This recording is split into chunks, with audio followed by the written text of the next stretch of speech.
السلام علیکم۔ آج میں اس ناول کا پارٹ 1 سٹارٹ کرنے لگی ہوں۔ کراچی میں واقع نارتھ ناظم آباد کے علاقے میں اپر مڈل کلاس سے تعلق رکھنے والے سعید صاحب، جو کہ ایک خوش اخلاق اور نیک سیرت کے مالک تھے، اپنی فیملی کے ہمراہ ایک اچھی زندگی گزار رہے تھے۔ سعید صاحب اور فاطمہ ہر حال میں اللہ کے ہمیشہ شکر گزار رہتے تھے۔ اللہ نے انہیں 2 بچوں سے نوازا تھا، جن میں ایک بیٹا اور ایک بیٹی تھی۔ بڑا بیٹا فاخر سعید ایک پرائیویٹ کمپنی کا ملازم تھا، جس کی شادی اس کی پسند سے اس کی کلاس فیلو عائشہ سے ہوئی تھی، اور اب ان کی ایک بیٹی تھی جو کہ 7 سال کی تھی، جس کا نام رانیہ تھا، اور چھوٹی ہانیہ سعید، جس کی شادی سعید صاحب نے اپنے دور کے رشتہ دار سے کر دی تھی جب وہ صرف 20 سال کی تھی۔ رشتہ مناسب تھا، اور پھر مڈل کلاس میں بیٹیوں کو جلد از جلد رخصت کرنے کا بھی رواج عام تھا۔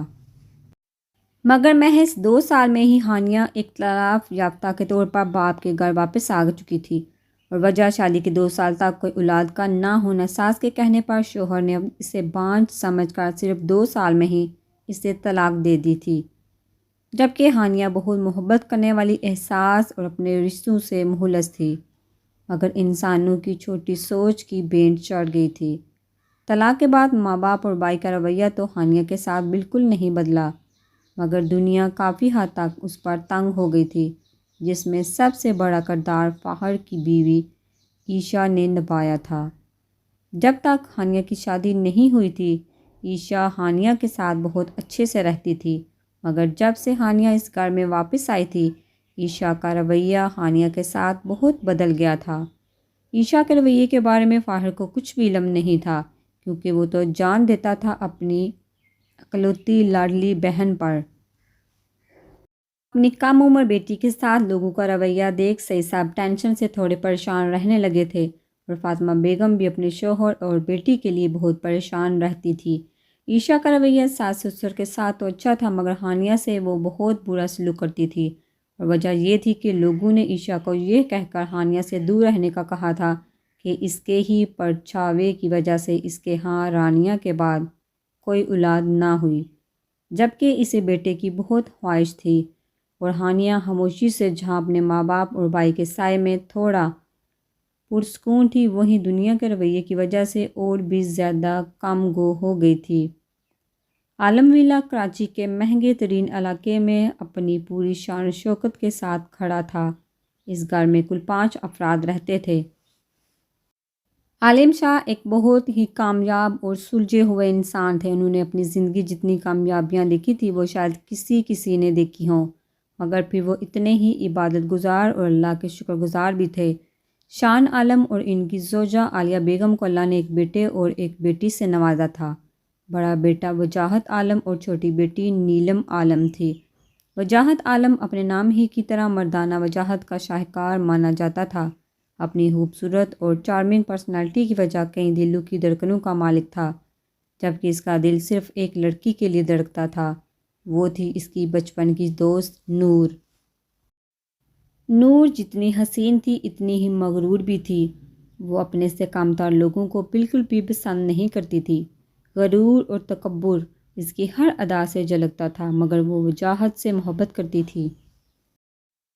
نور کے غرور اور تکبر کے باوجود شان عالم اور عالیہ بیگم نے خوشی سے اپنے بیٹے وجاہت کی شادی نور سے کروا دی تھی، کیونکہ وہ جانتے تھے کہ وجاہت اور نور بچپن ہی سے ایک دوسرے کو پسند کرتے تھے، مگر یہ محبت چند ماہ بعد ہی دونوں کے درمیان کم سے کم تر ہوتی گئی تھی۔ جب شادی کے 6 ماہ بعد اللہ نے وجاہت اور نور کے ہاں خوشخبری دی، پورے عالم ولا میں خوشیوں کی ایک مہک آ گئی تھی۔ سب بہت خوش تھے سوائے نور کے۔ وہ بھی ماں بننا نہیں چاہتی تھی، مگر وجاہت کی ضد کے آگے وہ خاموش تھی۔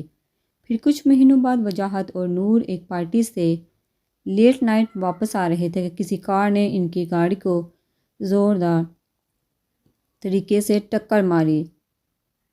دونوں ہی بہت زخمی ہوئے تھے، مگر نور اس دنیا سے رخصت ہو گئی تھی، اور جاتے جاتے وہ اپنی پرچھائی اپنی بیٹی وجاہت کو دے گئی تھی، جس کا نام عالیہ بیگم نے حور رکھا تھا۔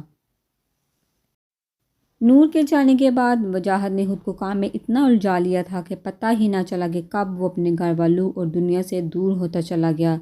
جس مسکراہٹ پر لڑکیاں فدا ہوتی تھی وہ مسکراہٹ کہیں گم ہو گئی تھی۔ بھائی آپ اتنا پریشان کیوں رہنے لگے ہیں؟ ہانیہ فاہر کو ٹی وی لاؤنج میں موجود بیٹھا دیکھ وہیں اس کے پاس ہی بیٹھ گئی، کیونکہ فاہر ہانیہ کو بہت پریشان لگا۔ وہ بار بار ٹی وی کا چینل چینج کر رہا تھا مگر دیکھ کچھ نہیں رہا تھا۔ کچھ نہیں ہانی، بس اپنی جاب کی وجہ سے بہت پریشان ہوں۔ فاہر اور ہانیہ ایک دوسرے سے بہت اٹیچ تھے، دونوں ایک دوسرے سے کبھی بھی کچھ بھی نہیں چھپاتے تھے۔ کیسی پریشانی بھائی؟ پوسٹ تو بڑھی ان 5 سال میں مگر سیلری بالکل بھی نہیں بڑھی آج تک، اور مہنگائی بھی دن بہ دن بڑھتی جا رہی ہے۔ بھائی لیکن آج سے پہلے تو آپ کبھی پریشان نہیں ہوئے، ہانیہ نے فاہر سے دھیمے لہجے میں کہا۔ ہانی، یہ سال کا شروع ہے اور ابھی سے ہی مہنگائی کتنی گنا بڑھ گئی ہے۔ رانیہ کی فیس اور بابا کی میڈیسن سب سے ضروری ہے، اور گھر کا خرچ اور یہ سب تو پھر بھی اللہ سب کروا ہی رہا ہے، تو آپ پریشان کس لیے ہیں بھائی؟ ہانیہ کو سمجھ ہی نہیں آ رہا تھا کہ فاہر جو کبھی اپنی آمدنی کو لے کر پریشان نہیں ہوا تھا، بلکہ وہ جتنا بھی کماتا تھا اس میں بھی اللہ کا شکر ادا کرتا رہتا تھا۔ ہانی، میں تمہیں ماسٹرز کروانا چاہتا ہوں، تمہیں اپنی پیروں پر کھڑا دیکھنا چاہتا ہوں، تمہیں اس قابل بنانا چاہتا ہوں کہ لوگ تمہیں دھتکارنے سے پہلے 10 بار سوچیں۔ مگر چاہ کر بھی میں اپنے بجٹ سے تمہاری پڑھائی کے اخراجات نہیں مینیج کر پا رہا ہوں۔ آج پہلی بار مجھے یہ احساس ہو رہا ہے کہ پیسہ واقعی بہت ضروری ہوتا ہے انسان کی زندگی میں۔ بھائی آپ یہ سب مومانی جان کی باتوں کی وجہ سے سوچ رہے ہیں نا؟ ہانی کو اب سمجھ آیا کہ فاہر آج اتنا پریشان کیوں ہے۔ وہ ہوتی کون ہے میری ہانی کے بارے میں کچھ بھی بولنے والی؟ سنا تھا میں نے جب وہ تمہارے لیے ایک برے آدمی کا رشتہ لے کر آئی تھی، جو کہ پوتے پوتی اور نواسا نواسی والا تھا۔ سمجھ کیا رکھا ہے انہوں نے میری معصوم سی بہن؟ کیا میرے لیے کوئی بوجھ ہے؟ فاہر شدید اشتعال میں بول رہا تھا اور ہانی نم آنکھوں سے بس اپنے بھائی کو مان سے دیکھ رہی تھی۔ غصہ کم کریں فاہر بھائی، مومانی جان نے ایسا بھی کیا کر دیا جس سے آپ اتنا غصہ کر رہے ہیں؟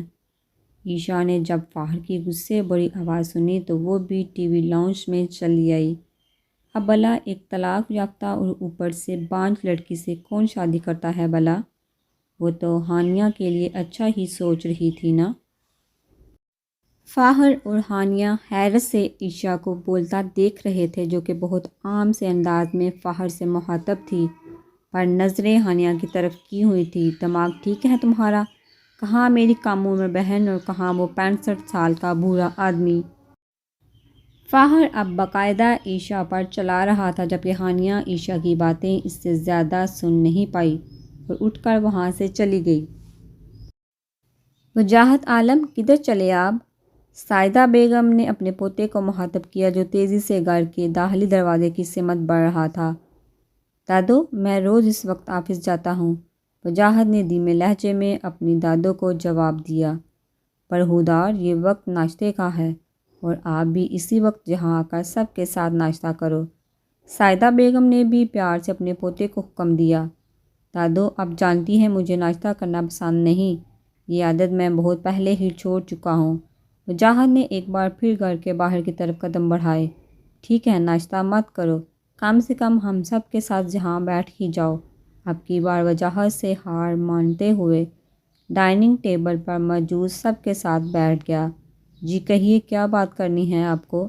پہلے تھوڑا کچھ کھا لو پھر آرام سے بات کروں گی۔ وجاہت اپنی دادو کو شکوے بڑی نظروں سے دیکھ رہا تھا، جبکہ باقی گھر والوں کے چہرے پر مسکراہٹ آ گئی تھی دادو کی چالاکی پر۔ دادو پلیز مجھے ناشتہ نہیں کرنا، وجاہت نے ایک بار پھر ناشتہ کرنے سے منع کرنا چاہا۔ جب آپ ہمارے ساتھ بیٹھ ہی گئے ہوں تو ناشتہ بھی کر لو۔ اب کی بار نیلم نے پیار سے وجاہت کو کہا تو اس نے بس جوس ہی پیا۔ ناشتے سے فارغ ہو کر وہ دادو کو لیے ان کے کمرے میں چلا آیا۔ جی کہیے دادو، کیا بات کرنی تھی آپ کو مجھ سے؟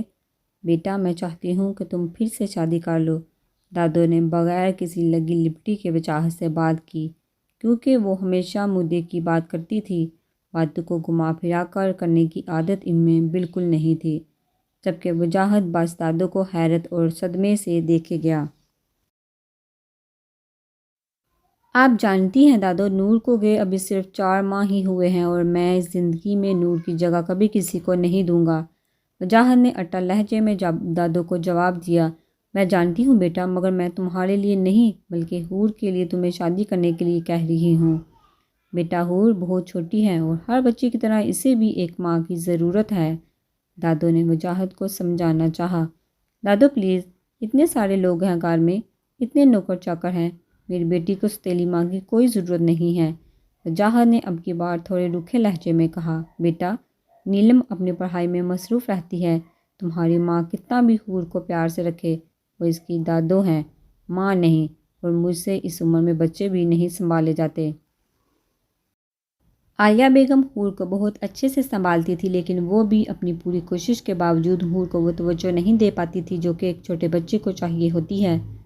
عالیہ بیگم بلڈ شوگر کی مریضہ تھی تو ان کے لیے آرام بہت ضروری تھا، اسی لیے وجاہت نے حور کے لیے میڈ بھی رکھی ہوئی تھی۔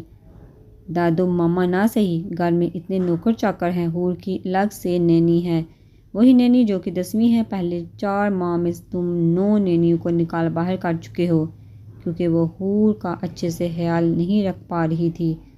تو اس بات کی بھی کیا گارنٹی ہے کہ ایک سوتیلی ماں میری بیٹی کو وہ پیار دے گی جو ایک ماں اپنی سگی بیٹی کو دیتی ہے؟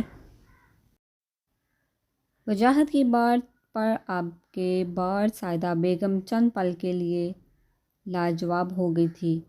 میں تمہارے خدشات بہت اچھے سے سمجھ سکتی ہوں بیٹا، مگر اس دنیا میں ابھی بھی اچھے لوگ موجود ہیں۔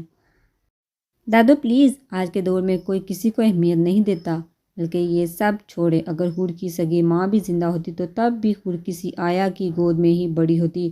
نور کو تو آپ اچھے سے جانتی تھی، وہ تو حور کو اس دنیا میں لانا ہی نہیں چاہتی تھی، اسے پیار کیا کرتی۔ سائدہ بیگم غور سے اپنے ہو پوتے کو دیکھ رہی تھی جو وقت کے ساتھ ساتھ تلخ ہوتا جا رہا تھا، اور اگر میری بیٹی سے آپ لوگوں کو تکلیف ہو رہی ہے تو میں اسے اپنے ساتھ آفس لے جایا کروں گا اور اپنے ساتھ ہی سے گھر لایا کروں گا۔ وجاہت عالم، تم جانتے بھی ہو تم کیا کہہ رہے ہو، ہم اپنی پڑپوتی سے بھلا کیسے پریشان ہو سکتے ہیں؟ دادو نے بھی اب کی بار وجاہت سے غصے کی حالت میں بات کی۔ میں کچھ نہیں جانتا دادو، بس اب اپنی بیٹی کو میں اپنے ساتھ ہی رکھوں گا۔ وجاہت یہ کہہ کر کمرے سے نکلتا چلا گیا اور سائدہ بیگم اپنا سر تھامے وہیں بیٹھ گئیں۔ وہ وجاہت کو کیا سمجھانا چاہتی تھی اور وہ کیا سمجھ کے وہاں سے چلا گیا۔